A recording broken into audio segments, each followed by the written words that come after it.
This week we learned that former KCPD detective Eric DeValconaire is going to prison after a judge upheld that conviction in the shooting of Cameron Lamb from nearly 4 years ago now. And we want to welcome on and say good morning to Heather Hall, former Kansas City, Missouri councilwoman from up in the Northland, 1st District. She got termed out, of course, this past cycle. So she's still doing good work, still advocating on behalf of the Northland and the 1st District. And most importantly, the law enforcement, not most importantly, but also importantly, the law enforcement community here across the region. So Heather, good morning. Thanks for being here.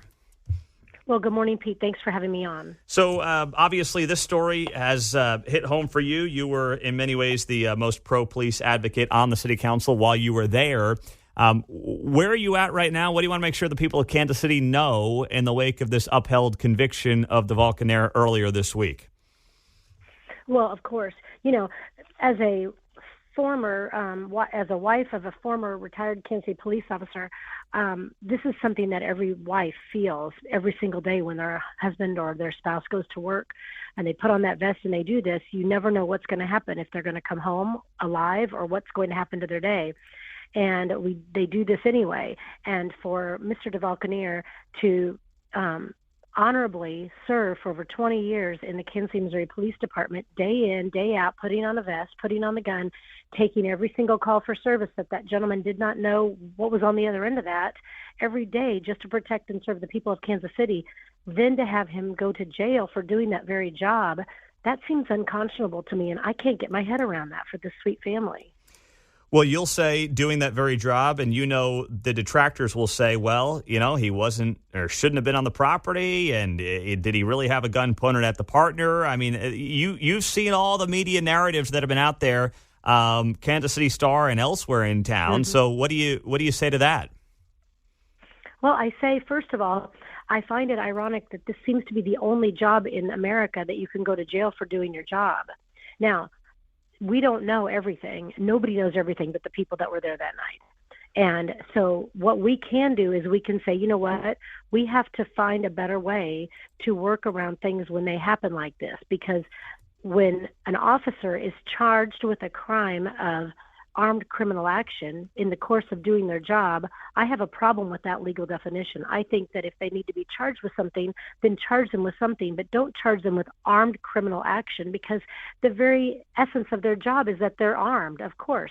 And for criminal action, he didn't put on his uniform that day and decide, I'm going to go criminally hurt somebody. He was legally on a call to service to go and protect the people of the city from this specific person who he didn't even know who that was at the time. So this wasn't any egregious offense. And to go onto property that not knowing where they are, how can he be blamed for going and following the person who they are being told to call or to find, not knowing that that's their property? I just think with no intent, we're putting someone in jail for something that they did or didn't do, just because of the course of doing their job in the day. And, this doesn't just affect him. This affects the entire police department family. This affects his own family. He's got children. He's got a wife.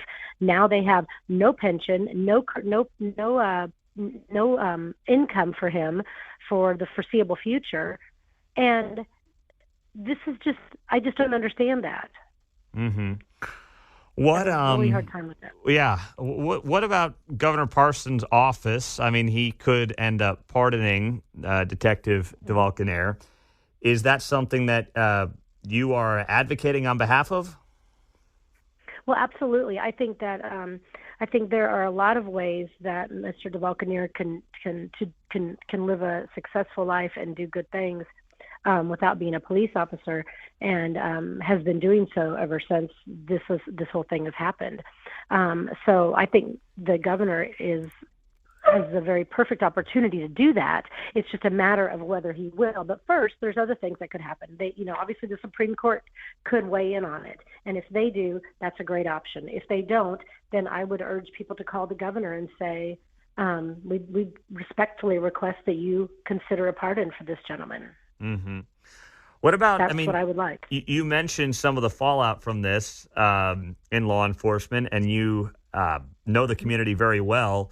What has their reaction been, and the folks that you've talked to, and what might this mean? I don't know, early retirements this year? I mean, that's already been a problem the last couple of years. Do you foresee more of that coming up this year? Well, my question is, I don't understand why people would take their risk of losing their job and then going to jail for doing their job in a career path where they don't have that in other career paths. And all these people have families. They have other people in their lives that they have to be responsible for. And to have this be an opportunity to hurt their lives or their family, that is dangerous. And so I don't know why they wouldn't pick to early retire if they could. And if they can't early retire, there's a lot of police departments all around that are wanting them. Maybe there's other departments they would laterally transfer. And Kansas City Police Department is an extraordinary organization and great leaders, great people in that department. We don't want to lose them, and we also don't want the citizens of the city to be unsafe. But when you make a phone call to 911 or to get some call for service, it is really hard because we are so strapped with such a low number of officers. And this only makes that worse. Mm-hmm. What about the whole idea of proactive police work? I mean, I talked about it earlier in this week, Heather Hall. I feel like that's something that now is going to have a negative impact on proactive policing, which theoretically prevents crimes going forward. But now if it's like, hey, if I potentially step on someone's property or God forbid, something happens there, why am I going to bother? The risk reward has got to be factored in here. And to me, that could have a very negative effect, even worse effect on the homicide issue, the crime issue we're dealing with in Kansas City. Well, I appreciate you saying that. And that's true. Proactive policing has been long gone, and it's not because of what's happened since 2020 and beyond. It was happening before that, just because we, the city of Kansas City, weren't funding the police department to the tune that they needed to be funded to get the number of officers on the streets to do the proactive policing.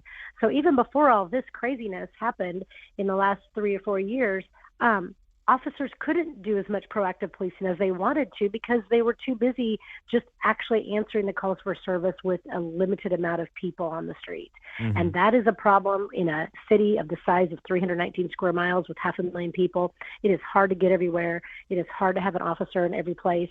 And if you see a police officer, it's a miracle because they're so busy just answering calls that they cannot drive around doing patrolling. That's dangerous, and we don't want that for our people. We don't want that for our officers. The citizens don't deserve that. Remember that earnings tax funny thing where they're paying the tax for it and they're not getting it, and that's a problem. And people like Mr. DeValcanier are, in my opinion, not deserving of going to jail for getting up that morning and saying, I'm going to go protect and serve the people of Kansas City. And this happened to be the call he got. This could have been anybody's spouse. This could have been any husband. This could have been any officer. And most of the wives or the spouses that I know are heartbroken for this family that they're in this position, and also heartbroken because they know that this could have been us. And this is dangerous, and we need to call the governor. And I have a phone number if you would like me to give it to you, or if you want me to share it, and you can share it if people would do that, to call him and ask him if he would respectfully pardon Mr. DeValcanier. Yeah, what's the number? The number is 573-751-3222. 573-751-3222. And, is the FOP, is the department itself doing anything on this front? I haven't seen much from them, but I admittedly may have missed it. The Kansas City Police Officers Memorial Foundation has set up a fund. If people want to donate to the DeValcanier family, they can that way. But no, I don't believe I haven't spoken with the FOP or the police department on what they are doing because that's theirs, not mine to talk about. And what is the, if you have it off the top of your head, what is that memorial fund to help the family?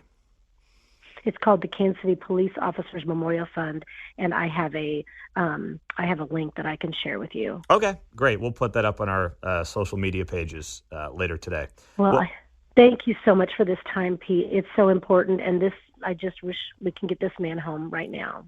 Thank you very much, Heather Hall. We appreciate your time. Thank you, Pete. Have a good day. You as well. Have a great weekend. That is Heather Hall, former Kansas City, Missouri Councilwoman.